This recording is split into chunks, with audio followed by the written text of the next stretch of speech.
Hello and very warm welcome. This is Pooja Sharma. Today we are going to be discuss about Jean Piaget. Vygotsky already complete हो चुका है, so it is available on the channel. You can be go and check out. लेकिन आज हम gene प्याजे को करेंगे और teaching exam से एसोसिएटेड जितने भी एग्ज़ाम हैं, whether it is CTET, UPTET और बिहार शिक्षक भर्ती, जिस भी तरह के एग्ज़ाम होने वाले हैं, it is really very crucial for every exam which is associated with the teaching. बात करते हैं हम CDP की। CDP में वाइगोत्स्की में भी हमने इसके बारे में बात की थी। Again we are going to be talk about in a very brief. CDP क्या होता है? CDP में चाइल्ड डेवलपमेंट एंड पेडागोजी, जिसमें CDP यानी हम चाइल्ड डेवलपमेंट के बारे में बात कर रहे हैं। इसके बहुत सारे एस्पेक्ट्स के बारे में बात करेंगे और हम लोग ग्रोथ और डेवलपमेंट में ये चीज़ें पढ़ते भी आए हैं कि ग्रोथ एक नैरो कॉन्सेप्ट है, जबकि डेवलपमेंट एक बहुत ब्रॉडर कॉन्सेप्ट है, जिसमें एक बच्चा पैदा होने के बाद उसका सोशल, उसका मेंटल, उस फिज़िकल, सोशल, इमोशनल डेवलपमेंट, सो बहुत सारे डेवलपमेंट, एक बहुत बड़ा एरिया है डेवलपमेंट। उसमें बच्चे की हर तरह का फिज़िकल कैसे वो मेच्योरिटी आएगी, सो हर एक चीज़ it's a part of development. तो हम इसमें बहुत सारे एरियाज़ देखेंगे जहाँ पे बच्चा एक डेवलप कर रहा हो और क्या क्या फैक्टर्स उसके पीछे रिस्पॉन्सिबल्स हैं। सो हम बात करते हैं, ये तो हो गया हमारा CDP सेक्शन। इसके बाद पेडागोजी में भी हम चलेंगे। तो pedagogy is basically teaching method और अ प्रैक्टिस ऑफ टीचिंग। सो इसको हम डिस्कस करेंगे। अभी हमारा जो मेन फोकस है वो है CDP, और CDP में भी मोस्ट इम्पॉर्टेंटली थेरी सेक्शंस, और जो हमारे CTET की 2023 की बात करें तो where there is a mention of 3 important philosophers, जहाँ पर 3 इम्पॉर्टेंट फिलोसोफर्स को मेंशन किया गया है। वो जीन प्याजे हैं, वाइगोत्स्की और कोहलबर्ग है। इन तीनों की पिक्चर आप सामने देख रहे हो, जिसमें जीन प्याजे और वाइगोत्स्की ने कॉग्निटिव डेवलपमेंट की थेरी दी है, जबकि कोहलबर्ग ने मॉरल डेवलपमेंट की थेरी दी है।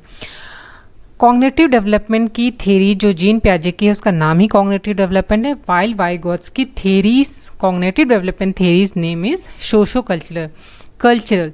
सो जीन प्याजे की जो थेरी है उसका नाम ही cognitive development theory of Jean प्याजे ही हम इसे कहते हैं, यानी संज्ञानात्मक विकास जीन प्याजे का जो सिद्धांत है। और वाइगोत्स्की की कॉग्निटिव डेवलपमेंट, यानी पहले इससे भी पहले हम देख लेते हैं कॉग्निटिव एस्पेक्ट्स ऑफ लाइफ है क्या बच्चे के बारे में। जो इससे एसोसिएटेड थ्योरी वाइगोत्स्की की है उसका नाम सोशो कल्चरल है। अब इसके बारे में हम देख लेते हैं ये कॉग्निटिव किस बला का नाम है। इसके साथ ही कोहलबर्ग को भी हम आगे कर रहे होंगे, जिसमें वो मॉरल डेवलपमेंट, बच्चे में किस तरह से मॉरलिटी आती है, वो उसके बारे में डिस्कस करेंगे। सबसे पहले आप देख लीजिए, ये है हमारे जीन प्याजे, और हमने देख लिया कि है कॉग्निटिव डेवलपमेंट आखिर होता क्या है। तो इसकी मीनिंग है growth of a child's ability to think and reasoning. So बच्चा किस तरह सोच रहा होगा, समझ रहा होगा। जैसे छोटा बच्चा है, उसको खाने पीने, शुशु पोटी, नॉर्मल चीज़ों के सिवा उसको कुछ भी नहीं समझ में आता है, और पेन समझ में आता है, उसकी थोड़ी बहुत रिक्वायरमेंट। बट जैसे ही वो ग्रो अप कर रहा होता है, धीरे धीरे उसका बहुत ही उस चीज़ों को समझना, जैसे चीज़ों को देखना, अलग अलग तरह से एक्सपीरियंस करना, कुछ चीज़ें सुनकर सीखना, कुछ चीज़ें एक्सपीरियंस करके सीखना, अलग अलग जगहों से पर जाना, अलग लोगों से मीटिंग करना, और वो धीरे धीरे कॉन्टिन्यूसली सीख रहा होगा। So that is a part of cognitive development, या फिर हिंदी में अगर देखें तो संज्ञानात्मक का अर्थ है किसी बात को गहराई से जानना या समझना। तो बच्चा, देखिए छोटे बच्चों को देखेंगे या थोड़े से लगभग 2-3 साल के बच्चों को देखेंगे तो बहुत ऑब्जर्विंग नेचर के होते हैं। सो हर चीज़ को बहुत ही कीनली देख रहे होंगे, ऑब्जर्व कर रहे होंगे, टच करके, उसे सुनकर, कभी कोई आवाज़ आएगी तो बहुत सीरियसली उसे सुनेंगे, या बहुत ही गौर से किसी नई चीज़ को देखेंगे तो एकदम उसमें खोकर उसमें इन्वॉल्व हो जाएंगे। So this is a nature of a child. चलिए, maybe it's clear to you the term cognitive development. अब हम बात कर रहे थे कि इसके अंदर प्याजे की थ्योरी क्या है इससे regarding. These are some pictures. अब हम बात करने वाले हैं फैक्टर्स की। सो प्याजे के बारे में हम लोगों ने देख लिया। प्याजे के बारे में एक इम्पॉर्टेंट चीज़ मीनिंग रहेगी। अगर प्याजे को आपको याद रखना है कि ये एक स्विस साइकोलॉजिस्ट है, तो याद रखिएगा प्याज और स्वीट चीनी दोनों का इमेज आप ध्यान रखिएगा, अपने दिमाग में रखिए, तो आप you are not going to be confuse कि जो प्याजे हैं वो बिलोंग करते हैं स्विट्ज़रलैंड से। अब हम बात करने वाले हैं 4 important factors which is responsible और which is crucial, I must say कि which is crucial in the learning of a child. यानी 4 ऐसे फैक्टर्स जो कि लर्निंग में के लिए बहुत इंपॉर्टेंट होते हैं या अपना बहुत इंपॉर्टेंट रोल प्ले करते हैं जिससे बच्चे की लर्निंग पॉसिबल हो पाती है। वो 4 फैक्टर हैं आपके सामने: maturity, experience, social interaction and equilibration. बात करते हैं मैच्योरिटी की, इसको हम बोलते हैं परिपक्वता। परिपक्वता मतलब आप ये इमेज देख रहे होगे, छोटा सा बच्चा है, आप इससे आप ये नहीं एक्सपेक्ट कर सकते हो कि in such state he or she become a doctor or an engineer or a teacher or an officer, क्योंकि अभी वो मेच्योर नहीं हुआ है, ना ही वो फिजिकली मेच्योर हुआ है, ना ही मेंटली मेच्योर हुआ है कि वो इस लेवल की चीज़ें हैंडल कर सके। सो ये इसे ही कहते हैं परिपक्वता। और हम प्याजे की थ्योरी में देखेंगे कि प्याजे बहुत ही एम्फेसाइज करते हैं स्टेजेस ऑफ अ लाइफ की, अलग अलग स्टेजेस में बच्चा किस तरह से सीख रहा होता है। और प्याजे के बारे में एक बहुत इंटरेस्टिंग बात यह है कि उन्होंने अपने बच्चों पर ही एक्सपेरिमेंट किया है और बहुत ही कीनली ऑब्जर्व करते थे। उनकी 2 प्यारी बेटियां और एक बेटा था जिसके ऊपर उन्होंने एक्सपेरिमेंट किया, वो किस तरह सीख रहे हैं, किस तरह से काम कर रहे हैं, कैसे ग्रो अप हो रहे हैं, उस ग्रोइंग स्टेज में वो किस अलग अलग चीज़ों को एक्सपीरियंस कर रहे हैं या उनके कैसा उनका डेवलपमेंट है, ओवरऑल डेवलपमेंट है, उन्होंने उसको बहुत ही कीनली ऑब्जर्व किया था। तो मैच्योरिटी को जैसा कि एक फैक्टर हम लोगों ने ऑलरेडी देख लिया। दूसरी चीज़ पर आते हैं, एक्सपीरियंस। मैच्योरिटी में आप ये भी चीज़ देख लीजिए कि जैसे जैसे बच्चा बड़ा हो रहा है तो यहाँ पे गुइयाँ चलना शुरू कर दिया, यहाँ पे पैर पे चलना शुरू कर दिया है। और इस वाले स्टेज में देख लीजिए बच्चा थोड़ा मेच्योर, फिजिकली मेंटली मेच्योर होने के बाद वो खुद भी पढ़ रहा है। तो ये मैच्योरिटी का एग्जाम्पल हो गया। अब देखिए ये है एक्सपीरियंस। तो जो छोटा बच्चा होता है वो अकॉर्डिंग टू प्याजे he and she is a little scientist. देख लीजिए यहाँ पे खोजबीन लगी हुई है। लिटिल साइंटिस्ट का मीन ये नहीं है कि एक छोटा सा बच्चा कोट पहनकर और माइक्रोस्कोप लेकर लैब में बैठकर कुछ ढूंढ रहा होगा, रिसर्च कर रहा होगा। नहीं, वो बच्चा सिर्फ अपने सेंसेस के थ्रू, अभी हम जब स्टेजेस की बात करेंगे तो आपको देखेंगे वहाँ पे स्टेजेस में कि वो अपने सेंसेस के थ्रू चीज़ें समझने की कोशिश कर रहा होगा। और बेसिकली साइंस है क्या? साइंस क्या है? Chronological order, study of a chronological order. किसी भी चीज़ की स्टडी करना इन क्रोनोलॉजिकल ऑर्डर में, या फिर इसका पीछे रीजनिंग ढूंढना कि कोई चीज़ एग्जिस्ट कर रही है तो क्यों है, कोई प्रोसेस अगर हो रहा है तो क्यों हो रहा है। ये सब साइंस का काम है और साइंटिस्ट का काम है सब चीज़ों पर रिसर्च करना, ढूंढना, नई नई चीज़ें ऑब्जर्व करना। That is the work of a scientist.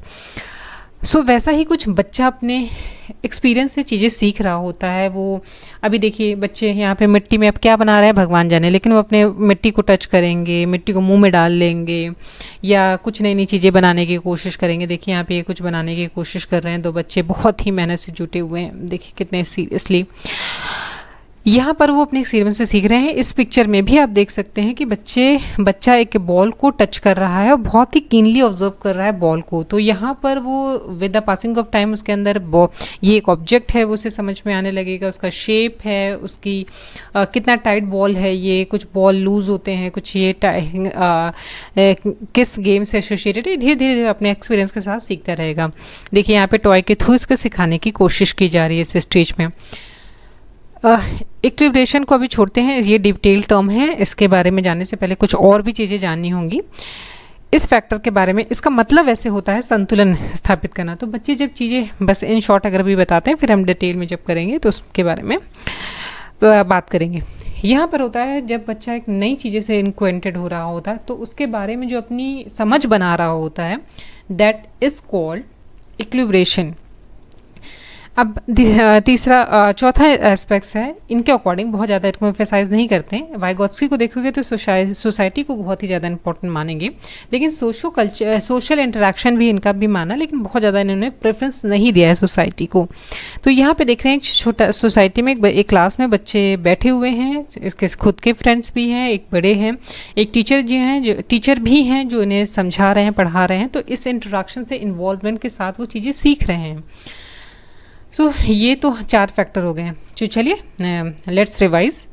Maturity, experience, equilibrations and social interactions are the 4 important factors according to Piaget which are responsible or important for the learning of a child. सो ये 4 ऐसे factor हैं जिसमें परिपक्वता, अनुभव, संतुलन और सामाजिक अंतरक्रिया, ये ऐसे तथ्य हैं, ये ऐसे फैक्टर्स हैं जो कि बच्चे के लर्निंग में या उसके सीखने में सहायक होते हैं। आते हैं नेक्स्ट स्लाइड पे। अगर आप देखेंगे पहले तो स्कीमा, जब एक्सप्लेनेशन को समझने से पहले इस टर्म को समझ लीजिएगा कि look at the picture of this beautiful lady. उसके बाद देखिए नेक्स्ट पिक्चर, सेकेंड पिक्चर में देखिए again you if I ask you who is she, तो अगेन आप भी यही कहोगे कि it is a beautiful picture of another lady. तो एक बहुत ही खूबसूरत लड़की की, एक और बहुत ही खूबसूरत लड़की की पिक्चर है। लेकिन एक चीज़ मैं बोलना चाहूँगी कि जब भी आप किसी चीज़ को या बच्चे के बारे में समझने की कोशिश करिएगा, either understand your self first, या तो अपने आप को पहले समझने की कोशिश करिए, और try to be understand your age. जब आप your experience in that age, तो आप उस समय जब छोटे बच्चे थे तो आप किस तरह सोच समझ रहे थे, अगर आप उसे समझने की कोशिश करोगे तो child and CDP is become very easier subject for you and you are going to be fall for this subject. बहुत ही मज़ेदार सब्जेक्ट है, बहुत आपको इस एज में भी आपको पढ़ने समझने में बहुत काम आएगा। तो चलिए हम अपने टॉपिक पर आ जाते हैं, what is schema according to पियाजे। तो अकॉर्डिंग टू पियाजे स्कीमा क्या है, look at the second picture. देखिए सबसे पहला हम क्या है, अपने आप को समझने की कोशिश करेंगे। ये पूरा कॉन्सेप्ट क्या है एक्सप्लोरेशन का। इस पिक्चर को आप जब देखोगे तो आपने कहा कि it is a picture of a beautiful lady. अगर हम कहेंगे कि जो पहली पिक्चर मैंने आपको शो की थी, it is not a real picture और not a real lady, rather it is a AI generated image. ये एक रियल लेडी की पिक्चर नहीं है, रादर जो AI के बारे में अगर आप जानते होगे, और अगर नहीं जानते हो तो फिर भी आपके लिए भी वही बच्चे वाली कंडीशन होने वाली है। AI जो टूल्स होते हैं, आर्टिफिशियल इंटेलिजेंस जो होते हैं, वो आज के टाइम में किसी भी तरह की पिक्चर क्रिएट करना is become a very, social media में आजकल देखते हैं बहुत ही पॉपुलर हो रहा है। ये AI जनरेटेड इमेज है एक लड़की की। अब अगर मैं आपसे बोलूं कि पहली पिक्चर को आपने देखा और आपको जो नीचे वाली लेडी है, सेकंड लेडी जो है, इसको आपने देखा और आपने उसके फेस को, उसके बाल को, उसके फीचर्स को, जो आपकी पहले की अंडरस्टैंडिंग है एक लड़की की या एक ह्यूमन बीइंग की जो अंडरस्टैंडिंग है, उसके बेसिस पे आपने कहा कि शी इज़ अ लेडी। उसके बाद आपने फर्स्ट पिक्चर देखा, फर्स्ट वाली पिक्चर, ये वाली पिक्चर देखा, तो इसी के बेसिस में आपकी जो अंडरस्टैंडिंग है, आप इसको पहली नज़र में या बहुत ही कीनली अगर आप ऑब्जर्व नहीं किया करोगे तो ये बोलोगे she is the picture of a beautiful lady. तो यहाँ पर है।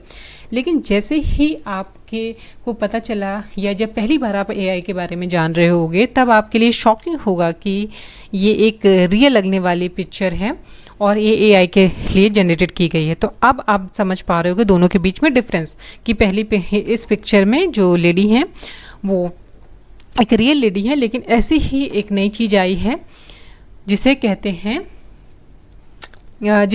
Which is not real. Okay, तो आपका दो कॉन्सेप्ट बन जाएगा। इसके साथ ही आप सोफिया का भी एग्जाम्पल ले लेंगे। तो एक रोबोट है जो ह्यूमन के जैसे दिखती है, उसका बोलना चालना सब कुछ ऐसे ह्यूमन बीइंग की तरह है, और आगे चल के वो और डेवलप हो जाएगी। सो ये अब इतनी कहानी के पीछे का मतलब सिर्फ ये है कि स्कीमा का मतलब क्या होता है।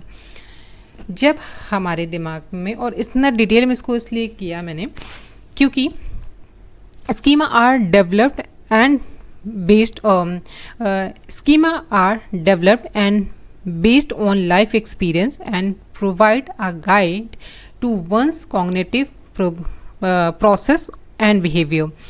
सो जो हमारा कॉग्निटिव प्रोसेस होता है या हमारे समझ जो डेवलप हो रही होती है, तो उससे एसोसिएटेड जो हमारे दिमाग में इमेज बन रही होती है। लेकिन ध्यान रखिएगा, ये सिर्फ इमेज नहीं है, ये हमारे लाइफ का कोई एक्सपीरियंस हो सकता है, ये वॉइस हो सकती है, ये हमारा को किसी चीज़ से एसोसिएटेड मेमोरी हो सकती है, किसी इंसान की पिक्चर हो सकती है। तो जो भी चीज़ें हमारे दिमाग में एक ऑब्जेक्ट को समझने के लिए या किसी भी चीज़ को समझने के लिए जो हमारे दिमाग में इमेज बन रही होती है ना, दैट इज़ कॉल्ड स्कीमा। या किसी भी चीज़ को पहचानने के लिए जो भी हमारे दिमाग में इमेज बनेगी, चाहे वो whether it is a form of audio, चाहे वो ऑडियो के फॉर्म में, whether it is a form of picture, या वो किसी पिक्चर के फॉर्म में है, या फिर किसी एक्सपीरियंस के फॉर्म में है, जैसे आप गिरे और आपको दर्द हुआ, सो आप नेक्स्ट टाइम बचकर काम करोगे क्योंकि उससे एसोसिएटेड स्कीमा आपके दिमाग में है. So give me a second, I wanted to be give you a very interesting example.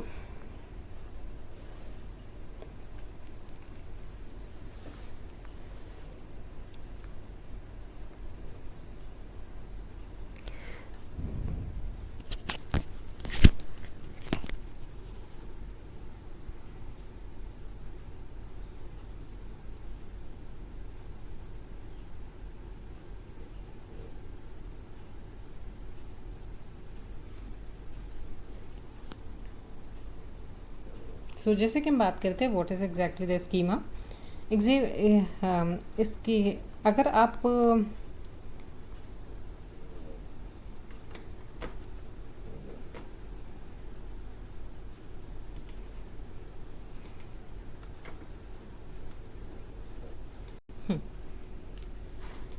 So as I talking about the schema. So schema का मतलब जैसे हम लोगों ने बात की थी, वो किसी तरह की पिक्चर इमेज एक्सपीरियंस हो सकता है. So be careful.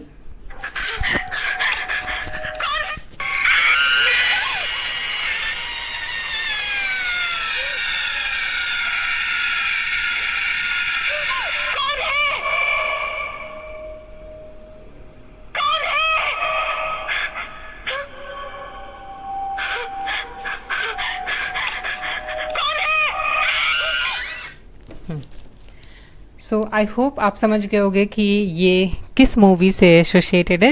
एक्चुअली ये एक राज मूवी है और हम बहुत छोटे थे जब हम लोगों ने इस मूवी को देखा था. अगर आपने भी इस मूवी को देखा होगा ना, तो इस वॉइस को सुनते ही आपके दिमाग में वो स्कीमा उस मूवी का आपके दिमाग में तुरंत ही क्लिक कर जाएगा. अब वो स्कीमा जो होगा, जैसे ही आपने ये वॉइस सुनी तो आपको वो सारी चीज़ें याद है, कई मूवीज़ याद आ जाएंगे, उसके हीरो हीरोइंस याद आ जाएंगे, उसके साथ ही जुड़ा आपका डर एक्सपीरियंस याद आ जाएगा. और या फिर आपको उसके गाने याद आ जाएंगे. ये सब कुछ स्कीमा का एग्जाम्पल है कि किसी भी तरह की मेमोरी पिक्चर जो आपके दिमाग में बन रही है, that is called the schema. And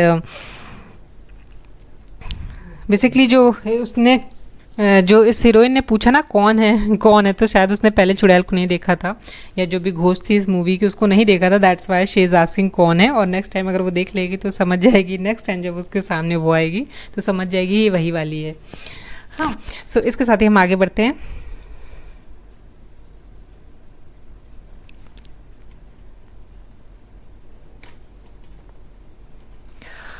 now look at this picture. यहाँ पर आप देख रहे होंगे कि यहाँ पर कुछ सर्कल्स बने हुए हैं.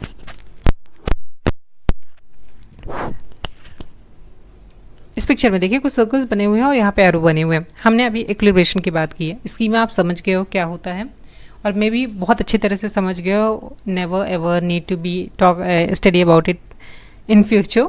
हम बात करते हैं सिमुलेशन. ये इक्विलिब्रेशन का एक प्रोसेस होता है जहाँ पे हमें संतुलन, अब वो संतुलन था क्या वो हम इससे समझेंगे जब आप इस पूरे सर्कल को समझोगे. एसिमुलेशन क्या होता है, जब भी एक बच्चा, देखिए जब बच्चा पैदा हो रहा होता है ना, या पैदा हो जाता है, उसके पहले वो एक बॉक्स में बंद होता है. व्हेन ही और she is in the वूम of his और हर मदर. उस समय तो उसके लिए सब कुछ, बस कुछ वॉइस हो सकती है, कुछ खाना पीना उसको मिल रहा है, मे बी क्या एक्सपीरियंस करता है, we are never know about it. मतलब कोई बहुत ही हमारे पास क्लियर एग्जांपल्स नहीं हैं इसके, कुछ बातें छोड़कर. अगर हम अब हमारे जो लिटरेचर के में जो, या फिर हमारे रिलीजन में जो चीज़ें मेंशन की, उसके सिवा हमारे पास कोई क्लियर एक्सपीरियंस स्टिल नहीं है कि हम बच्चा क्या फील करता होगा. नाउ जब वो दुनिया में आता है ना, उसके लिए नई नई चीज़ें सामने आ रही हैं, तो एट दैट टाइम अगर उसके सामने उसकी मदर खड़ी है, या फिर एक ब्यूटीफुल सी नर्स खड़ी है, या फिर एक चुड़ैल खड़ी है, तो the child is not able to understand the difference between a mother और अ गोस्ट और अ चुड़ैल, क्योंकि उस समय तक उसके लिए सब कुछ नया है. उसकी खुद की मदर भी उसके लिए नहीं है, एक नया फेस ही है. जैसे जैसे वो बड़ा होगा ना तो उसके साथ उस धीरे धीरे उसकी समझ बनने लगेगी कि जैसा मैं इंसान हूँ, सामने भी इसी तरह की है। अभी शुरुआत में तो उसकी नीड फिल अभी तक उसकी जो भी इमेज बनी होगी वो उनकी नीड फुलफिल करने के लिए बनी होगी कि ये है, हमको खाना पीना देंगे, हम रो देंगे तो हमको खाना पहुँचा देंगी, और हम शुशु पॉटी कर देंगे तो सफाई कर देंगे। इतनी ही नीड्स तक उनकी समझ में आती है जब वो शुरुआत में आते हैं, और कोई इमोशनल अटैचमेंट बहुत ही नहीं देखने को मिलता है क्योंकि सब कुछ everything is new for them. अब हमें अपने एग्जाम्पल पे समझते हैं, जब भी हम एक नई जगह पर जाते हैं सो हम भी एक हर चीज़ को बहुत ही कीनली ऑब्जर्व कर रहे होते हैं, आंखें फाड़ फाड़ के चीज़ें देख रहे होते हैं, और हमारे सामने भी जब सोफिया जैसी चीज़ें या फिर वो रोबोटिक अगर कल्चर अभी प्रॉपर नहीं आया है, अभी हमारे सामने भी ये सब चीज़ें आ जाएंगी कि सर्व करने के लिए हमारे पास रोबोट्स आएंगे। सो हम उस चीज़ को बहुत ही अलग तरीके से देखेंगे, अलग तरीके, और फिर धीरे धीरे हमारा उससे किस तरह से अटैचमेंट होना चाहिए वो अभी हमारा human to human attachment different type का होता है। जब रोबोट से हम डील करेंगे तो हमारा कैसा एक्सपीरियंस होगा, वी नेवर नो, जब तक हम इस चीज़ को फेस नहीं करते हैं। सेम थिंग बच्चों के साथ भी होता है, जब तक वो शुरुआत में इस चीज़ को फील नहीं करते हैं, लेकिन जैसे जैसे वो ग्रो अप होते हैं उस समय उनके दिमाग में एसिमिलेशन, वो चीज़ें अडॉप्ट करना सीखते हैं, मतलब समझना सीखते हैं। समायोजन इसे हिंदी में बोलते हैं। कोई चीज़ को देखा, आप समझ लिए कि हाँ इंसान है, अगर हम रोएंगे तो ये मेरी नीड पूरी कर देगी, ये कुछ ऐसा है सामने। अब इंसान नहीं समझता, वो जो भी है एक ऑब्जेक्ट उसके लिए होता है। इसके साथ ही जब वो बच्चा बड़ा हो रहा होता है तो उसकी माँ कहेगी, ओ उसको देखो देखो जानवर को मत मारो बच्चा, वो छोटा, देखो अभी छोटा, वो भी, उसको भी दर्द होता है। ओ फिर उसको धीरे धीरे समझ में आता है, अच्छा हमें ही दर्द नहीं होता है, ये और भी ऐसे ऑब्जेक्ट्स को भी दर्द होता होगा, चाहे वो इंसान हो या जानवर हो। तो उसके दिमाग में क्या हुआ, एक इक्विलिब्रेशन या संतुलन बैठ गया कि जैसा मैं हूँ वैसा दूसरा इंसान है, उसको भी हम चोट करेंगे, हर्ट करेंगे, या इस तरह से हाथ पैर चलाएंगे तो उसको चोट लग सकती है। ये उसके दिमाग में एक संतुलन बैठ गया। या फिर उसके दिमाग में एक और एग्जाम्पल लेते हैं कि जब शुरुआत में उसको नहीं पता था सामने वाला कौन है, बट धीरे धीरे उसको माँ ने सिखाया या उसके आसपास के लोगों ने सिखाया कि सामने वाला जो है वो भी इंसान है, तो धीरे धीरे उसको दिमाग में बैठ जाएगा कि एक चेहरे वाला जिसमें आँख नाक मुंह होता है, हाथ पैर होते हैं, इस तरह के स्ट्रक्चर को इंसान बोलते हैं।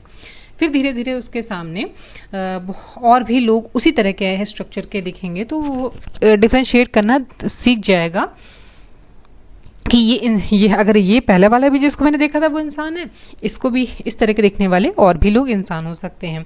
या फिर कैटेगराइज करना भी सीख सक जाएगा कि अगर ये इंसान है लेकिन 4 पैर वाले जानवर होते हैं और इस तरह उड़ने वाले कीट पतंग होते हैं, तो धीरे धीरे वो सीखेगा। उसके बाद अगर आप एनसीईआरटी भी, इसको मुझे चैप्टर याद आ रहा है, एनसीईआरटी में 3rd क्लास के एनसीईआरटी जो कि इंसेक्ट और अलग अलग जानवरों के बारे में बच्चों को समझाने की कोशिश करती है कि स्टोरी के थ्रू, कि कुछ चीज़ें जानवर होती है, कुछ कीड़े मकोड़े होते हैं, ये सब चीज़ें यहाँ पर उन्हें सिखाई जा रही होती है उनके स्टेज को समझते हुए।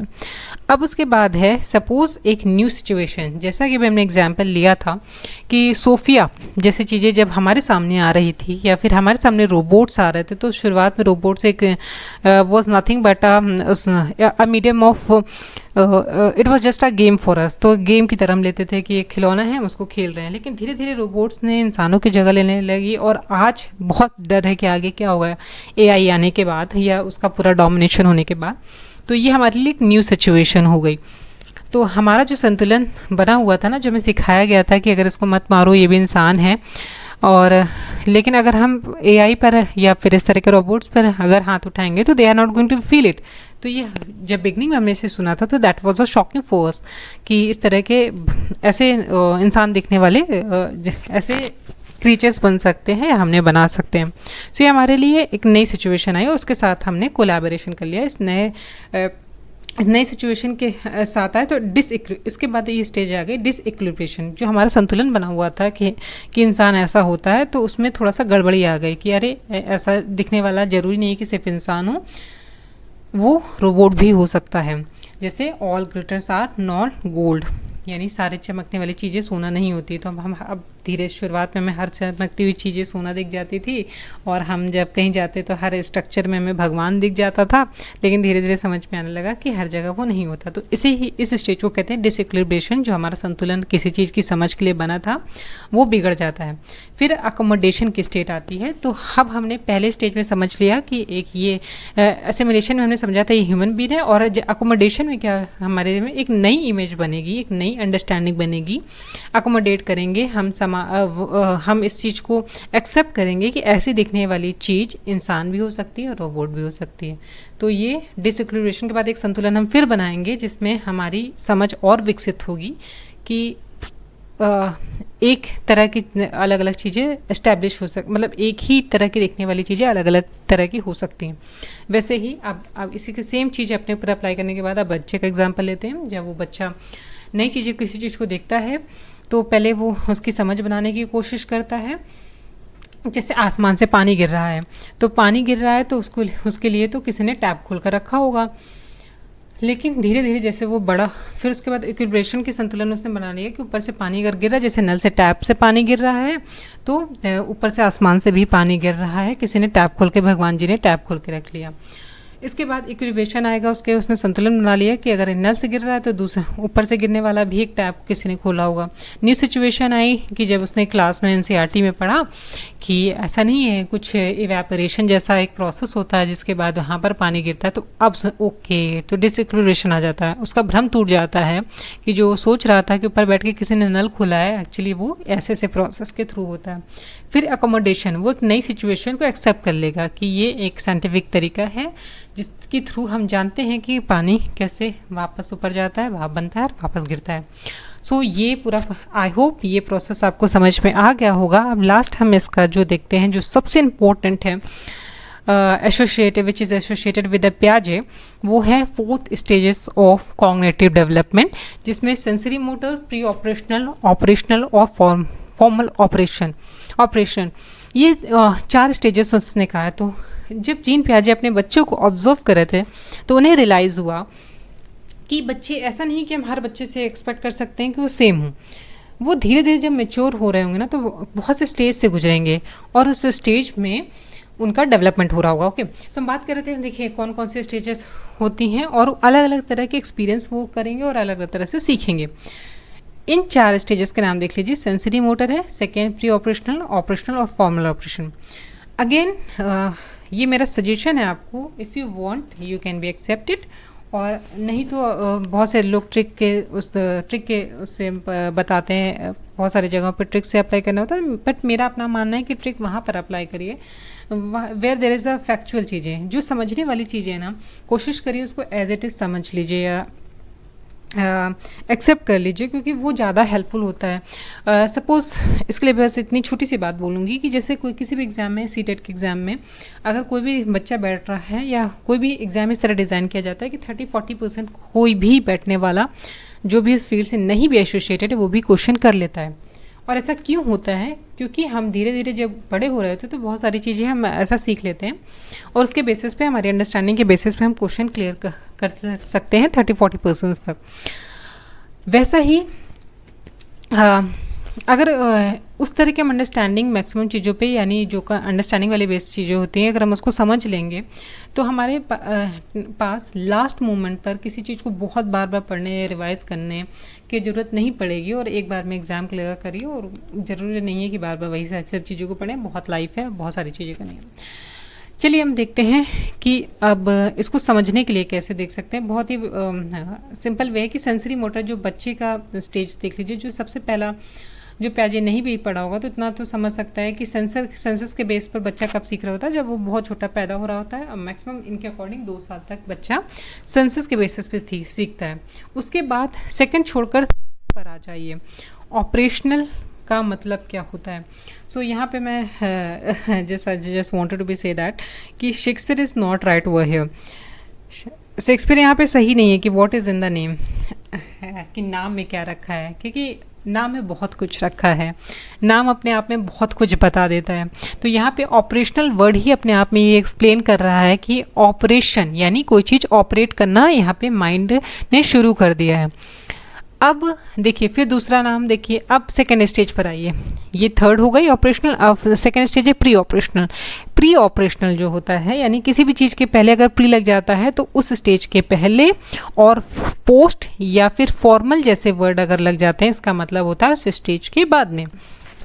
तो अपने आप में नाम ने ही सब कुछ क्लियर कर दिया। ऑपरेशनल एक ऐसी स्टेज होगी, थर्ड स्टेज बच्चे की ऐसी होगी जहाँ पे दिमाग उसका प्रॉपर तरीके से समझना शुरू कर देगा।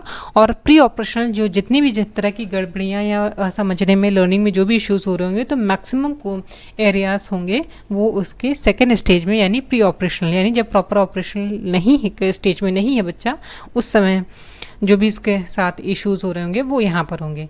और फॉर्मल का मतलब अपने आप में ही है कि जब बच्चा इतना मैच्योर हो चुका है कि वो उसके अंडरस्टैंडिंग वो देखकर या बहुत स्टोरी बनाने के समझाने की ज़रूरत नहीं है, वो एब्स्ट्रैक्ट चीज़ों को यानी जो चीज़ें नहीं देख सकता है वो चीज़ें भी सीख सकता है, या हाइपोथेटिकल चीज़ें भी, उसका दिमाग इतना मैच्योर हो चुका होता है कि सब चीज़ें समझ सकता है। नाउ हम बात करने वाले थे, चलिए अब maybe it is clear to you, अगर नहीं है तो SPA OF से भी चीज़ें लोग याद करते हैं, रखते हैं। चलिए हम बात करते हैं फर्स्ट स्टेज की। The name of the first stage is sensory motor. तो सेंसरी मोटर स्टेज जो होती है, यहाँ पर बच्चा सेंसेस के थ्रू सीखने की कोशिश करता है। ये 0 से 2 साल तक की स्टेज होती है। जैसा कि हम लोग अभी बात कर ही रहे थे कि बच्चा पैदा होता है तो उसे नहीं पता होता है कि उसकी माँ कौन है, चुड़ैल कौन है, दोनों में डिफ्रेंशिएट नहीं कर पाता। लेकिन जैसे जैसे बच्चा बड़ा हो रहा होता है तो देखिए 2 साल के स्टेज तक में देखेंगे लिटिल साइंटिस्ट जैसा कि पियाजे के अकॉर्डिंग वो कोई रिसर्च नहीं कर रहा होता, बल्कि हर चीज़ को उठा के किसी चीज़ को मुंह में डाल लेगा, किसी चीज़ को टच करके समझने की कोशिश करेगा, किसी नई चीज़ को देख कर बहुत गौर से ऑब्जर्व कर रहा होता है। देखिए कितना ज़बरदस्ती का खिलखिला रहा है ये बच्चा 2 साल के स्टेज में। या फिर वो देखिएगा जैसे छोटे बच्चे होते हैं ना, वो झूले में होते हैं तो उसके ऊपर एक घूमने वाला एक वो लगा दिया जाता है, खिलौना लगाता है, तो वो कितने ध्यान से उसे देखता है, उसे पकड़ने की कोशिश करता है। तो वो एक कोई किसी माइक्रोस्कोप से रिसर्च नहीं कर रहा होता, बल्कि ये अपने सेंसेस के थ्रू सीख रहा होता है कि ये क्या है, ये कैसे चल रहा है, इसको पकड़ के देखते हैं ये कैसे होता है। तो ये सारे वो सेंसेस के थ्रू 2 साल तक सीख रहा होता है। अब बात करते हैं सेकेंड, ये में भी it is clear to you. अब आते हैं ऑब्जेक्ट परमानेंस क्या होता है। ऑब्जेक्ट परमानेंस बेसिकली जब बच्चा, जैसे कि शुरुआत में बच्चे को कोई मतलब नहीं है 2 साल, अरे शुरुआती दौर में जब वो नया नया पैदा होकर आया, फिर धीरे धीरे उसके जब उसकी डिमांड के लिए किसी और पर डिपेंड होता है, डिपेंडेबल होता है, तो धीरे धीरे उसका अटैचमेंट, अंडरस्टैंडिंग बढ़ने लगती है, किसी चीज़ की इमेज उसके दिमाग में बनना शुरू हो जाती है। वो धीरे धीरे अपने सामान को के लिए पॉजेसिव होने लगता है। अगर आप उसको हटा दोगे तो उसे ढूंढने लगेगा या रोएगा, या फिर देखिए अभी बच्चे से कोई सा खिलौना उठा के छिपा दो और उसके बाद उसके साथ फिर उसको पानी के लिए लेने के लिए रोने लगेगा। या फिर इसके लिए अभी बहुत ही सोशल मीडिया पे बहुत ही वो डॉगी वाला चला था, आप उससे भी बच्चे को एसोसिएट करके समझ सकते हो। लोग पर्दे के पीछे खड़े होंगे और मतलब एक चादर ले लेंगे, उसके साथ पीछे छिप जाएंगे, मतलब अपने आप को दिखाएंगे, फिर उसके पीछे छिप जाएंगे और पीछे से भाग जाएंगे पर्दा छोड़कर। और जब वो पर्दा गिरता है तो डॉगी एकदम शॉक्ड हो जाते हैं, सब हर जगह देखने लगेंगे कहाँ गया, फिर हर जगह दौड़ कर अपने ओनर को ढूंढना शुरू कर देते हैं। सो वही चीज़ सेम बच्चों के साथ भी होती है। जब बच्चा छोटा होता है, जब इस स्टेज में होता है, तो धीरे धीरे ऑब्जेक्ट परमानेंस आता है और जो चीज़ें छुप जाती हैं उसको ढूंढने की कोशिश करेगा। और जब हम छोटे बच्चे थे तो हम खिलखिला के हंसते थे, जब कोई कहता था अच्छा अच्छा और अपना फेस को छुपा लेते थे, फिर आ जाते थे, तो उससे बहुत अच्छा लगता था। हम भी छोटे बच्चों के साथ ऐसे खेलते हैं। तो दैट इज़ ऑब्जेक्ट परमानेंस, कि बच्चा के दिमाग में चीज़ों की मेमोरी बनना शुरू हो गई है। ये फर्स्ट स्टेज में ही हो जाता है। सेकेंड थर्ड इसका जो कैरेक्टरिस्टिक है वो है डिफर्ड इमिटेशन। डिफर्ड इमिटेशन क्या होता है, इसका फाइनेस्ट एग्जांपल अगर आप इमिटेशन मतलब होता है किसी चीज़ की कॉपी करना। तो जिसे आपने देखा होगा छोटे बच्चे होते हैं ना कि मम्मी को देख लिया पार्टी में जा रही हैं, मेकअप कर रही हैं, तो वो भी उल्टा फुल्टा मेकअप पोत कर एकदम तैयार रहते हैं, I am too ready for going somewhere. तो बड़ी सी पर्स टांग लेंगे, चूड़ियाँ पहनेंगे और लिपस्टिक, बिंदी, ये सब चीज़ें अप्लाई करेंगे, मम्मी की तरह कपड़े, साड़ी और दुपट्टे से साड़ी पहनना, ये सब चीज़ें बच्चे देखिए इस एज में करना शुरू कर देते हैं, जब 2 साल तक के एज में। रिफ्लेक्स एक्शन क्या होता है, ये चीज़ें हमारे अंदर भी होती हैं, but with the passing of time या जैसे जैसे मेच्योरिटी आती जाती है वो कम होता जाता है। जैसे कि अभी आप अचानक से पढ़ रहे हो और पीछे से अचानक से किसी ने पढ़ रहे हो और आपका ध्यान कहीं लगा हुआ है और किसी ने टच कर दिया तो एकदम पूरी तरह से एक्टिव हो जाओगे। रिफ्लेक्स एक्शन है, जो भी एक अचानक जो एक्शन आपने लिया है that is called reflex action, जिसमें आपने डरना, कांपना या अजीब सी आवाज़ सुन लेना, रात में डर जाना, ये सब रिफ्लेक्स एक्शन के ही पार्ट है। बट जैसे मेच्योर हो जाते हैं वो चीज़ें बहुत कम हो जाती हैं। लेकिन बच्चों में देखेंगे ना, वो अजीब तरह की हरकत, उन्हें छूओगे तो ब्लिंकिंग करेंगे, हिलेंगे, मतलब थोड़ा सा शेक करने लगेंगे। तो इस टाइप की एक्शन जो वो करना शुरू करते हैं that is a part of reflex action. ये तो हो गया characteristic of a first stage. अब आते हैं प्री ऑपरेशनल के स्टेज में, जो कि 2 से 7 साल के बीच में है। इसमें क्या होता है, इरिवर्सिबिलिटी की कैरेक्टरिस्टिक देखी जाती है। मीन्स जब बच्चा अगेन बात करें, जब वो बड़ा हो रहा होता है उस वक्त उसके दिमाग में इतना मेच्योरिटी नहीं होती, जैसे कि उसके लिए अभी हम कहेंगे कि पानी ऊपर जाता है, भाप बनकर आता है, तो उनके लिए ऐसा नहीं। उनके लिए तो देखो देखो क्या ये पेड़ है, या फिर अगर वो या फिर बारिश है या आसमान में खोल दिए हैं, छोड़ दिए हैं नल खुले कोई, तो वो उस कॉन्सेप्ट को मान लेंगे।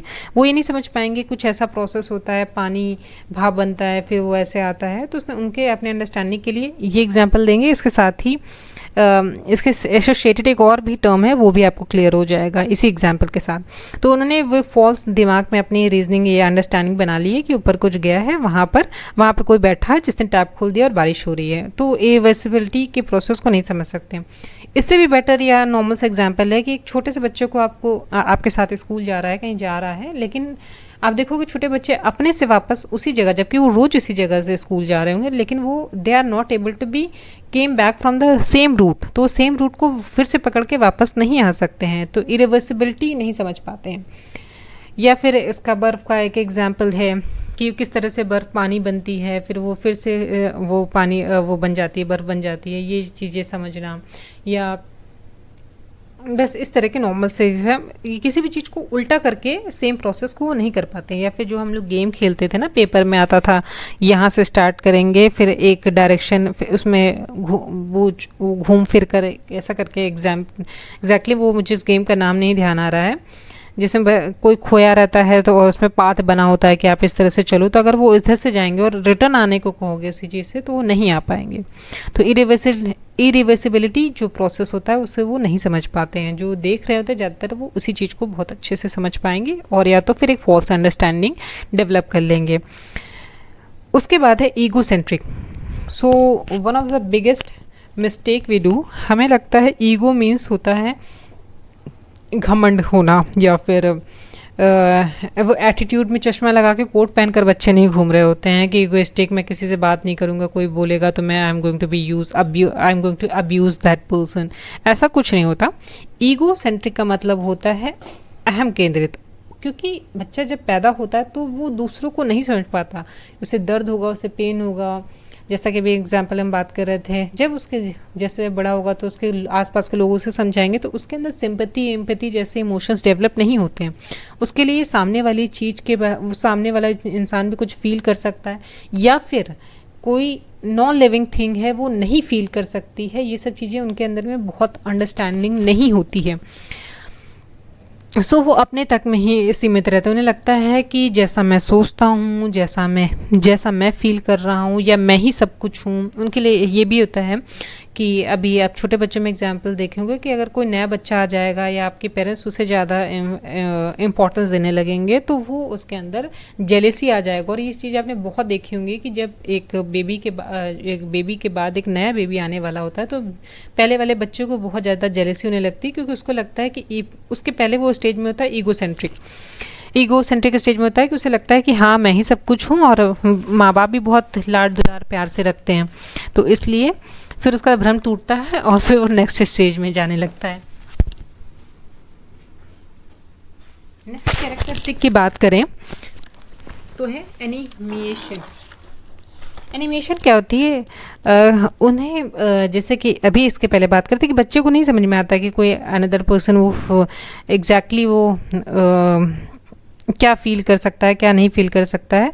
बट वो ये भी नहीं समझ पाते हैं कि सामने वाला जो इंसान है या फिर नॉन लिविंग चीज़ है वो उसे भी फील होता है या नहीं होता। एक्चुअली वो ऐसे जो छोटे बच्चे होते हैं, देखिएगा कभी चोट लग जाएगी किसी चीज़ पे तो दरवाजे नहीं गए, अगर आपने चिट्टी वाला भी देखा होगा, एक माई फैमिली करके एक वेब सीरीज़ आई थी, तो उसमें छोटी सी बच्ची रहती है चिट्टी, जिसमें दरवाजे से उसको लग जाती है, तो उसकी मम्मी मारती है, अरे दरवाजे ने चिट्टी को मारा, तो उसको दरवाजे को मारेगी तो उससे लगेगा ओ मेरा बदला पूरा हो गया। तो वो ये भी नहीं समझ पाएगी कि नॉन लिविंग चीज़ है, उससे फेन नहीं हो रहा है। सेम चीज़ फिर इसी मूवी में, ये वेब सीरीज़ में भी आगे दिखाता है कि जब उसकी मम्मी को चोट लग जाती है तो वो चाकू को मारती है कि अरे चाकू ने मम्मी को चोट लगाया। तो उस समय तक ये चीज़ उनके अंदर प्रॉपर डेवलप नहीं हो पाती है। सो यहाँ ईगोसेंट्रिक होने का मतलब है कि वो अहम केंद्रित, वो अपने आप को ही चीज़ें समझ पाता है, और एनिमिएशन मतलब वो लिविंग और नॉन लिविंग चीज़ों के बीच में डिफ्रेंशिएट नहीं कर पाता, उसे लगता है नॉन लिविंग चीज़ों को भी फील होता होगा या दर्द होता होगा। सेंट्रेशन क्या होता है? To understand a single prospective of something. So इसका एग्जाम्पल, आप अगर तारे ज़मीन पे मूवी आप लोगों ने देखा होगा, तो वैसे तो ऑटिस्टिक रहता है, लेकिन और छोटे बच्चों को भी देखेंगे तो वो एक साथ बहुत चीज़ें नहीं कर पाते। अगर देखेंगे आप उसको किसी गेम में डालेंगे तो बॉल फेंकने की कोशिश करेंगे तो वो they are unable to catch it properly, क्योंकि वो स्पीड, डिस्टेंस, इस सब चीज़ों के बीच में अंडरस्टैंडिंग नहीं डेवलप कर पाते हैं। तो वो देखिए छोटे से बच्चे उसके हाथ में भी आएगा तब भी उससे मिस कर जाएंगे। तो सेंट्रेशन क्या होता है कि वो एक साथ बहुत सारे ऑब्जेक्ट को, बहुत सारे प्रोस्पेक्टिव को नहीं समझ सकते हैं। जैसे और एक एग्जांपल अगर मैं इसका दूं तो सेंट्रेशन का एक ये भी हो सकता है कि अगर आप उससे कहो कि अगर मैं अपने बचपन का एक एग्जांपल देती हूँ कि जब मैं छोटी थी तो मुझे लगता था कि कहीं गए तो लोग पैसे देते हैं बच्चों को, तो मुझे लगता था जो नोट ज़्यादा हैं, भले वो 10-10 की नोट हों, तो मुझे वो ज़्यादा नोट लगता था वो ज़्यादा है इन कंपैरिजन टू दो जो बड़े नोट होती थी उनसे। तो अगर 100 रुपये हमें छोटा लगता था, जबकि 10-10 की ज़्यादा नोट बड़ी लगती थी। तो इसे कहते हैं सेंट्रेशन, की डिफ्रेंशिएट नहीं कर पाना। या फिर साइज़ की अगर हम बात करें कि एक गिलास पानी किसी को बेवकूफ़ बनाने के लिए, छोटे बच्चों को कहते हैं ना, एक गिलास पानी को, एक छोटी सी चीज़ को अगर इसमें पलट दिया और इस ग्लास में पलट दिया और उनसे कंपैरिजन करने के लिए अगर बोला तो नहीं समझ पाएंगे, कि उन्हें लगेगा चौड़ी चीज़ में अगर पानी है और उसी को लंबे चीज़ में अगर वो उसी पानी को या फिर कोल्ड ड्रिंक को या किसी भी ड्रिंक को वो देखेंगे तो समझ नहीं पाएंगे कि लिक्विड में दोनों में या तो बराबर है या फिर चौड़ी चीज़ में ज़्यादा चीज़ें आ जाता है। तो वो वॉल्यूम क्या है, हाइट क्या है, दोनों में डिफरेंस क्या है, या वो चीज़ें एग्जैक्टली देख नहीं पाते हो क्लियरली। अगर उन्हें हाइट पर कोई पतली चीज़ है लेकिन वो लंबी है तो वो उन्हें उनके अकॉर्डिंग लगेगा कि ये बड़ी चीज़, मतलब ये लंबी चीज़ ज़्यादा बड़ी है, क्योंकि दोनों के बीच में ज़्यादा वो डिफ्रेंशिएट नहीं कर पाएंगे।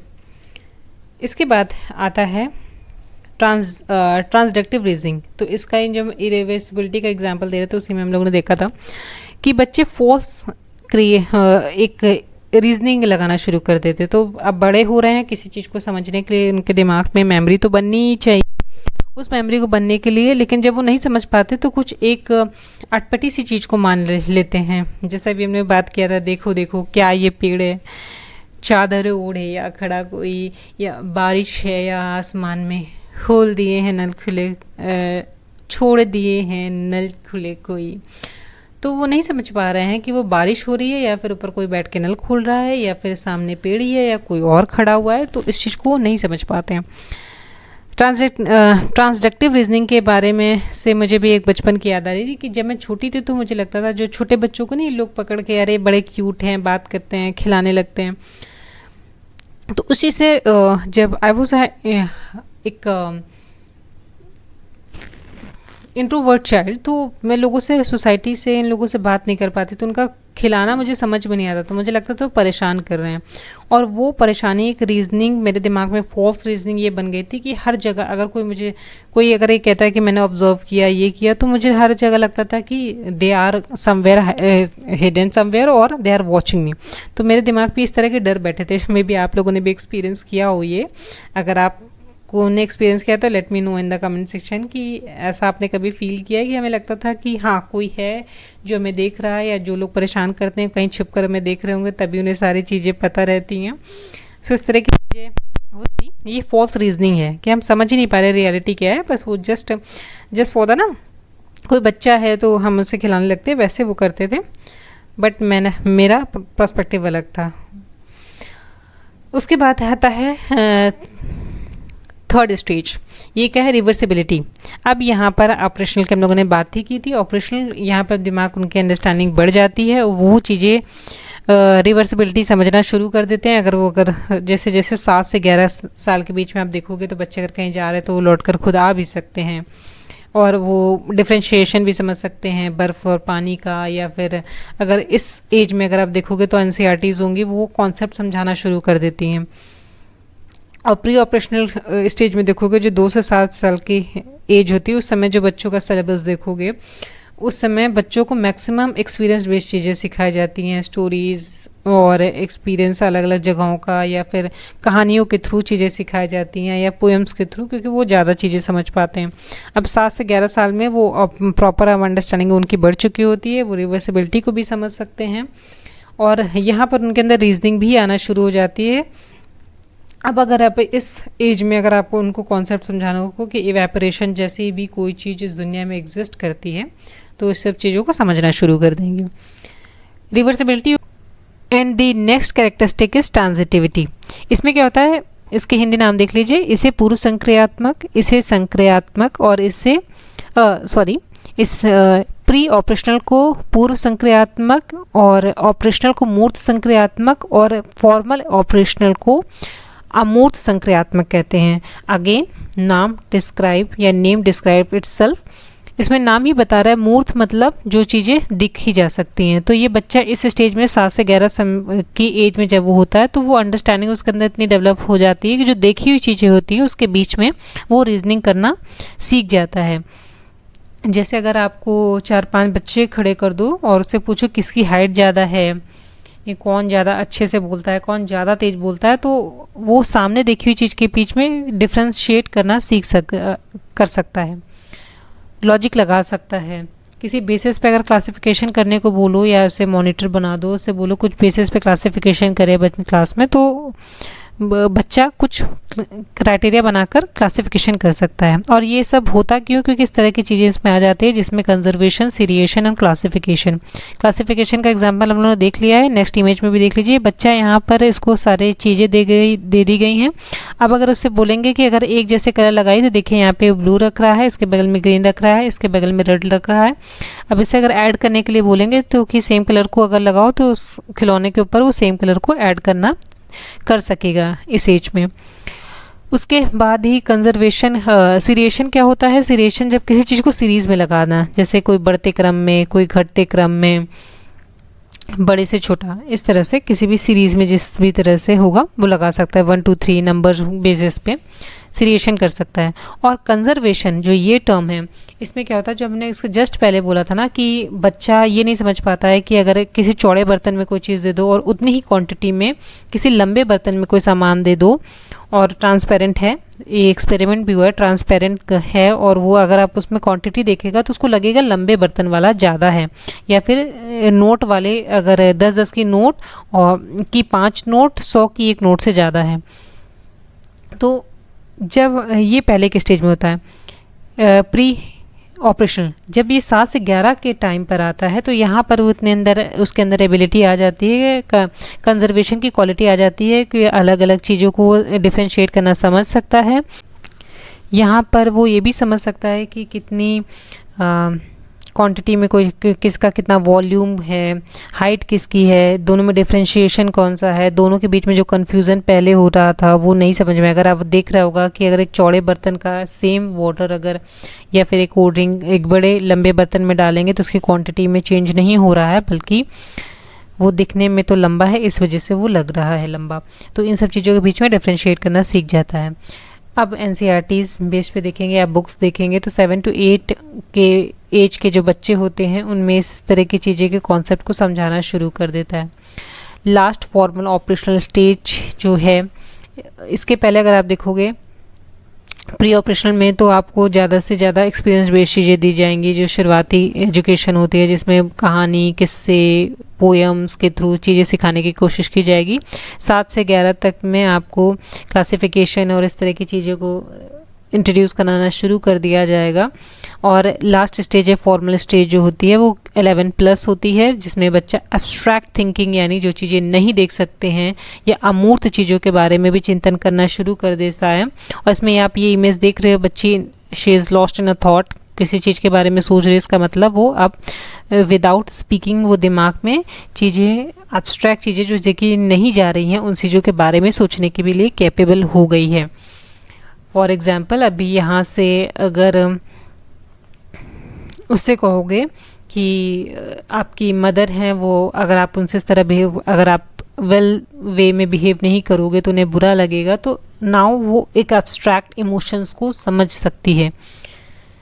अब हम बात थिंकिंग क्या होता है, निगनात्मक इसको सोच या इसकी समझ भी बोल सकते हैं, जिसमें अब बच्चा इतना अंडरस्टैंडिंग है इसकी इनफ हो जाती है कि अगर उसको रूल दे देंगे और उसके बेस पे अगर कोई एक्सपीरियंस देंगे या उसके बारे में डिटेल में बताएंगे, यानी रूल से उसके उदाहरण की तरफ अगर चलेंगे तो बच्चे चीज़ें समझ सकेंगे। और इस एज में आप देखोगे भी कि जो बुक्स में एग्जांपल्स देता है या फिर इस एज में बच्चों को ग्रामर पढ़ाना भी शुरू किया जाता है, या मैथ्स के भी फॉर्मूले अगर आप बताओगे या फिर रूल।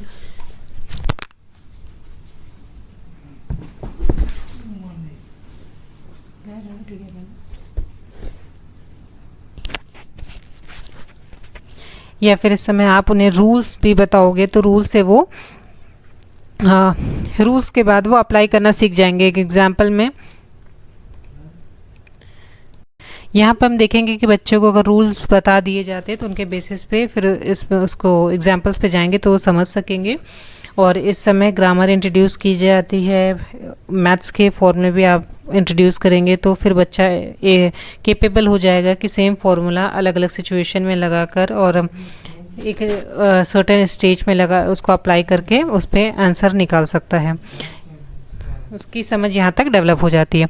नाउ हम बात करते हैं लास्ट कैरेक्टरिस्टिक इसकी है हाइपोथेटिकल कंडीशन। हाइपोथेटिकल कंडीशन क्या होती है, जब आप किसी भी चीज़ को सोचने की अगर क्या क्या हो सकता है पॉसिबिलिटी की बात करते हैं, तो इसमें एक इमेजिनेटिव कंडीशन में इंसान पहुंचता है जहाँ पे किसी भी चीज़ की तैयारी करने से पहले वो ये सोच सकता है कि डिफरेंट टाइप की सिचुएशन आपके इस तरह की सिचुएशन आपके सामने आ सकती है और आप कैसे उसमें रिएक्ट करेंगे। इसको बेटर तरीके से समझ सकते हैं अपने खुद के एग्जाम्पल पे, जैसे कि अभी हम कहीं पर टूर पर जा रहे होंगे या फिर हम अपने एग्ज़ाम की प्रिपरेशन कर रहे होंगे, तो उसके पहले एक हाइपोथेटिकल कंडीशन बनाते हैं कि एग्ज़ाम का पेपर कैसा होगा, उस दिन का एटमॉस्फेयर कैसा होगा, उसके लिए हम अपने आप को प्रिपेयर करेंगे। उसके लिए हम बहुत सारे प्रैक्टिस प्रीवियस ईयर्स पेपर्स करते हैं या फिर जो बहुत सारे क्लासेस के हम पेपर्स प्रैक्टिस करते हैं, इसलिए क्योंकि हम अपने आप को प्रिपेयर कर रहे होते हैं ऐसी कंडीशन में एग्ज़ाम जैसी सिचुएशन में लाने के लिए। तो इस एग्ज़ाम जैसी सिचुएशन के लिए कौन कौन सी तैयारी हमें अभी करनी है, किस चीज़ को रिवाइज़ करना है, अगर हम उस समय बीमार हो जाएंगे तो हमें किस तरह से सिचुएशन को हैंडल करना है। तो यही होती है हाइपोथेटिकल कंडीशन की इन फ्यूचर क्या चीज़ें हो सकती हैं उसके बेस पर अपने आप के लिए प्लान क्रिएट करना। सो यहाँ पर बच्चा इस स्टेज में भी पहुँच जाता है कि हाइपोथेटिकल कंडीशन वो समझ सकता है, on the basis of that वो प्लान भी क्रिएट कर सकता है।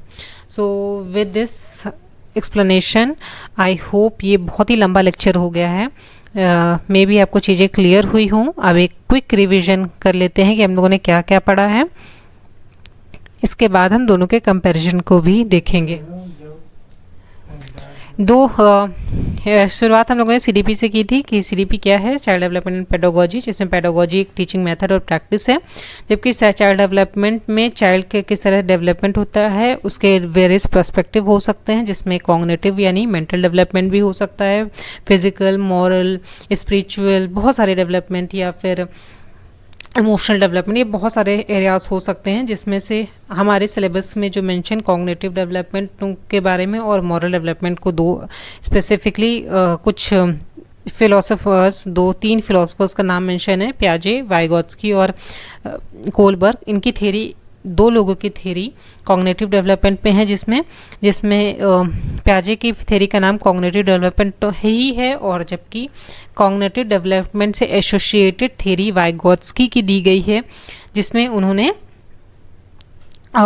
सोशल कल्चर, इस थ्योरी का नाम सोशो कल्चरल है क्योंकि उन्होंने सोसाइटी को इम्पोर्टेंस, सोसाइटी और कल्चर को for the development of a child बहुत इंपॉर्टेंट माना है। और जबकि कोलबर्ग की थ्योरी है मॉरल डेवलपमेंट पे।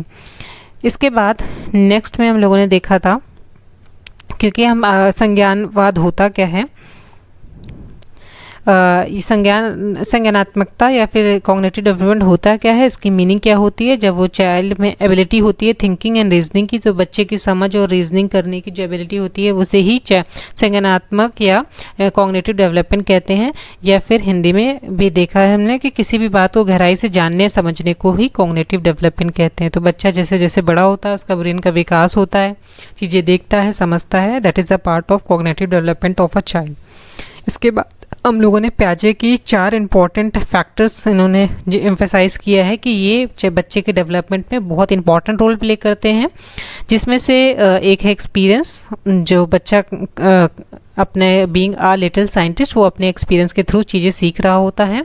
दूसरी चीज़ एक है मैच्योरिटी, तो उसके बहुत सारे एजेस होते हैं, जितना वो मैच्योर होगा उसके बेसिस पे वो सीख रहा होगा। एक छोटे से बच्चे से हम उसके बहुत बड़े काम करने के लिए या एक मैच्योर पर्सन की तरह या एक एडल्ट पर्सन की तरह काम करने को एक्सपेक्ट नहीं कर सकते हैं, क्योंकि उसका फिजिकल मेंटल डेवलपमेंट उस लेवल का नहीं है। इसके साथ ही प्याजे से एसोसिएटेड कुछ स्टेजेस भी दी गई, जिसके बारे में हम आगे देख रहे होंगे।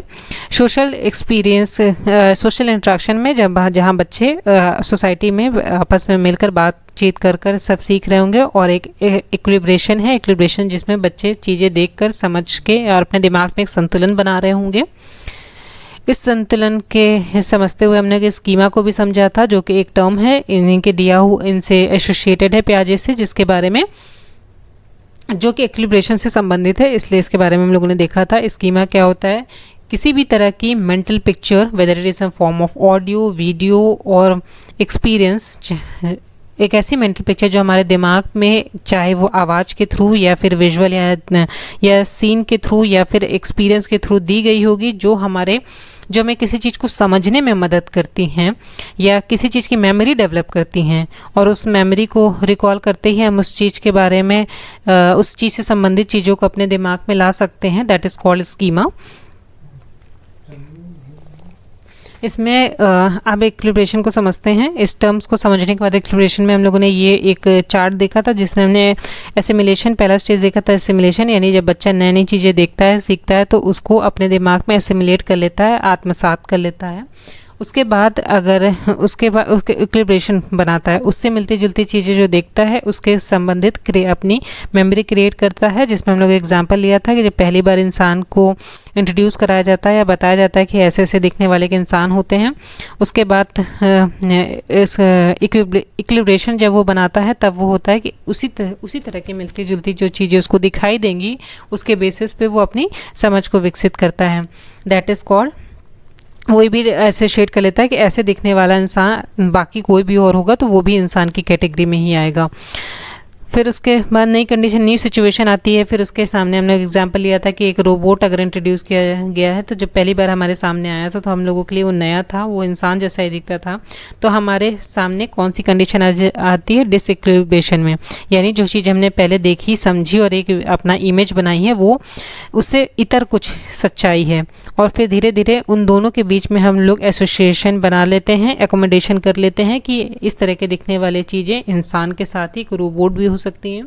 और बच्चों में एग्जाम्पल हम लोग ने लिया था कि एक इंसान के साथ ही क्लासिफिकेशन हो गया कि ये इंसान है, ये जानवर है और ये अलग अलग तरह का जानवर है और इसमें क्या डिफरेंस है। तो धीरे धीरे वो with the passing of time वो समझने लगता है, एकोमोडेट कर लेता है, नई चीज़ को भी नई चीज़ को भी समझ लेता है, एक्सेप्ट कर लेता है। और उसके बाद इसी तरह का प्रोसेस ये चलता रहता है, नई चीज़ें देखता है, फिर उसके पहले एक किसी चीज़ को देखता है, एसिमिलेट करता है, उसके बाद उसको इक्विलिब्रेशन यानी संतुलन उसमें दिमाग में बनाता है। फिर नई सिचुएशन आने के बाद डिसइक्विलिब्रेशन होता है, कन्फ्यूज़न होता है, फिर एक नया थॉट प्रोसेस वो अपने दिमाग में क्रिएट करता है और ऐसे ऐसे करके उसके अंदर डेवलपमेंट उसका होता जाता है। इसके बाद ही लास्ट हम लोगों ने 4 स्टेज देखी थी, जिसमें उसके sensory motor, pre operational, operational और फॉर्मल ऑपरेशनल स्टेज देखी थी, जिसमें सेंसरी मोटर स्टेज जो है 0 से 2 साल तक की है, प्री ऑपरेशनल 2 से 7 साल की, ऑपरेशनल 7 से 11 और फॉर्मल ऑपरेशनल 11 प्लस की है। इसमें इसको सेंसरी मोटर को इसमें बच्चा अपने ज्ञानेंद्रियों के थ्रू सीखता है। ज्ञानेंद्रिय मतलब उसके सेंसेस के थ्रू छूकर, देखकर, महसूस कर कर, स्मेल कर कर वो चीज़ें सीखता समझता है। उसके ऑब्जेक्टिव परमानेंस आ जाता है, चीज़ों को पहचानना शुरू कर देता है। अगर उसके नज़र के सामने से हट जाती है तो उसके लिए वो रिएक्ट करेगा, रोएगा या फिर उसको दोबारा पाने की कोशिश करेगा। डिफर्ड इमिटेशन करना शुरू कर देता है, अपने बड़ों को देखकर उनकी कॉपी करना शुरू कर देता है, जिसमें वो ने मम्मी को देखकर मेकअप करने वाला एग्जाम्पल देखा था। इसके बाद रिफ्लेक्स एक्शन होता है, जो बच्चों को टच करने पर वो ब्लिंकिंग करना या फिर सर शेक करना, अपने हेड को शेक करना, इस तरह के रिएक्शन करते हैं। That is happening from between 0 to 2 year. Pre operational में है 2 to 7 ईयर, जिसमें इरिवर्सिबिलिटी की स्टेज होती है, जहाँ पे बच्चा वापस अगर कहीं पे छोड़ दो तो वो वापस नहीं लौट पाएगा, यानी किसी भी चीज़ को दोबारा उसी फ्रेज में देखने के लिए कैपेबल नहीं होता। इसका एग्जांपल एक बर्फ़ वाला भी था कि पानी से अगर बर्फ़ बन जाती है, बर्फ़ से वही पानी बन जाती है, तो उसको कन्फ्यूज़न होगा, इस चीज़ को उसे समझने में दिक्कत होगी। ईगोसेंट्रिक होता है, वो अहम केंद्रित होता है कि उस एज तक वो बहुत नहीं समझ पाता है कि दूसरे उसे लगता है कि वो एक सेंटर होता है और वही सब कुछ है। और इसका हमने एग्जाम्पल देखा था कि जब एक बच्चा अपने आप को ही सब कुछ मानता है, अपनी ज़रूरतें, अपनी डिमांड, अपना खाना, मेरी चॉकलेट, मेरे मम्मी पापा, और जैसे ही एक नया बच्चा उनके घर में आता है तो उसके क्लास शुरू हो जाता है और फिर उसका भ्रम टूटता है कि एक तुम ही नहीं इस ज़माने में। फिर उसके बाद नेक्स्ट स्टेज हमने एनिमिज्म देखा था। एनिमिज्म में देखा था कि उसको बच्चे को इस समझ में नहीं होती कि वैसा लिविंग और नॉन लिविंग चीज़ के बीच में डिफ्रेंशिएट नहीं कर पाता है। उसे अगर लगता है कि, इसके लिए एग्जांपल देखा था कि चोट लगने पर अगर दरवाजे को पीटते हैं तो उसे लगता है कि उसका बदला पूरा हुआ और उसे भी चोट लगी। नेक्स्ट एग्जाम्पल है ट्रांसडक्टिव रीजनिंग। इसमें क्या होता है, फॉल्स रीजनिंग बनाना शुरू कर देता है, जिससे चीज़ों को देखना समझने का एक नेचर होता है ह्यूमन बीइंग का, उसके पीछे रीजनिंग ही लगाता है कि इस बेस पे ये चीज़ें हमें याद रहेंगी। जिससे में हम लोगों ने खोल दिए हैं नल खुले कोई, ये हमने तारे जमी के एक गाने से हम लोगों ने वो बनाया था, जिससे अगर उसे लग रहा है कि पानी ऊपर है, कोई ऊपर बैठा हुआ जिसने नल खोल दिया इसलिए बारिश हो रही है। नेक्स्ट है ऑपरेशनल, जो 7 से 11 के बीच में, इसको मूर्त संक्रियात्मक भी कहते हैं। मूर्त मतलब जो देखी हुई चीज़ों के बीच में, इस स्टेज में वो रीजनिंग करना शुरू कर देता है। रिवर्सिबिलिटी भी आ जाती है कि बच्चे इस एज में अगर स्कूल अगर या कहीं आसपास के थोड़ी दूर इलाके में जाओ तो वो वापस आने के लिए कैपेबल होता है। यह चीज़ें जो चेंजेस होती है, रिवर्सिबिलिटी का कॉन्सेप्ट होता है, पानी से बर्फ़ से पानी, ये सब चीज़ें समझने लगता है। ट्रांजिटिविटी क्या होता है, जब वो बच्चे के अंदर ये क्लैरिटी आ जाती है, जो चीज़ें देख रहा है उसके बीच में रीजनिंग करना शुरू कर देता है। कंजर्वेशन होता है, जब वो कंजर्वेशन, सीरिएशन और क्लासिफिकेशन क्या होता है। कंजर्वेशन में सीरिएशन में वो सीरीज़ में लगाना शुरू कर देता है। क्लासिफिकेशन वो अलग अलग डिफरेंशिएट करना, क्लासिफिकेशन कलर के बेस पर, जेंडर के बेस पे ये एबल हो जाता है डिफरेंशिएट करना। और कंजर्वेशन में वो जाता है कि उसको अलग अलग चीज़ों की वैल्यू समझ में आने लगती है, जैसे वो एक साथ समझ सकता है कई चीज़ों को, जैसे कि वॉल्यूम और हाइट का डिफरेंस। इसमें हम लोगों ने एग्जांपल देखा था कि एक बीकर में पानी, एक चौड़े बर्तन में पानी लो, सेम अमाउंट ऑफ वाटर अगर हम उसको एक लंबे ग्लास में डालते हैं तो इसका मतलब वो अमाउंट सेम है और लंबे होने की वजह से उसको वो ज़्यादा नहीं हो जाता है। नेक्स्ट हम लोगों ने देखा था फॉर्मल ऑपरेशन, ये लास्ट स्टेज है जो 11+ के बाद आती है। इसमें बच्चा जो चीज़ें नहीं देख सकता उसके बारे में उसको थिंकिंग या मेमोरी डेवलप करने के लिए कैपेबल हो जाता है। जिससे इस बच्ची को देखिए, ये बहुत ही थॉट में खोई हुई है, जिसमें वो इमोशंस फीलिंग्स या फिर जो ये एब्स्ट्रैक्ट थिंक है, चीज़ें जो नहीं भी देख रही उसके बारे में कॉन्सेप्ट समझने के कैपेबल हो जाते हैं। डिडक्टिव थिंकिंग क्या होती है, यहाँ रूल से, एग्जाम्पल के थ्रू या फिर निगमनात्मक भी से बोलते हैं, या जहाँ से आपको इसका हम लोगों ने एग्जांपल देखा था कि एनसीईआरटी में अगर आपको यहाँ पे रूल्स वगैरह इंट्रोड्यूस करना शुरू किया जाता है, जैसे ग्रामर और मैथ्स का एग्जांपल देखा था, जहाँ पे आपको रूल बता जाएगा, उसको एप्लीकेबल करने के लिए केपेबल हो जाएंगे। रियल लाइफ में भी देखेंगे, अगर आपको बच्चे से अगर इस एज में ट्रैफिक रूल बताते हैं कि आप ऐसे जाओगे, इस तरह से आपको रोड पर चलना है, गाड़ी देखना है तो सामने दौड़ते हुए नहीं रोड क्रॉस करने, तो ये सब चीज़ें बच्चा समझ जाता है, वो रूल को अप्लाई करने के लिए केपेबल हो जाता है। जबकि इसके पहले के स्टेजेस में, स्पेशली जो प्री ऑपरेशनल वाली थी, जो सेकेंड स्टेज है, उस समय तक में बच्चों को कहानी म्यूजिक और इन सब चीज़ों के थ्रू ही सिखाया जाता है।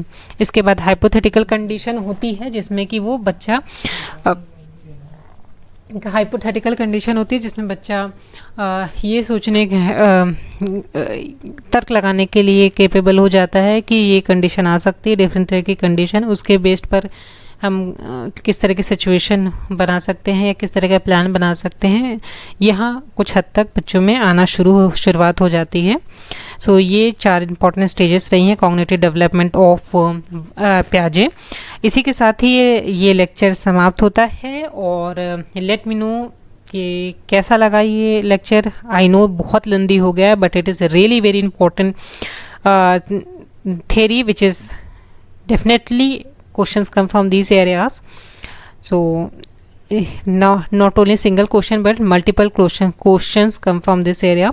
So चलते हैं, मिलते हैं फिर नेक्स्ट में, दोनों के बीच में कंपैरिजन देखेंगे, साथ में कोलबर्ग को भी और other part of the CDP भी हम डिस्कस करेंगे। आई होप सो आपको चीज़ें समझ में आई हों। Thank you, bye bye, all the very best for your examination. जल्दी मिलते हैं।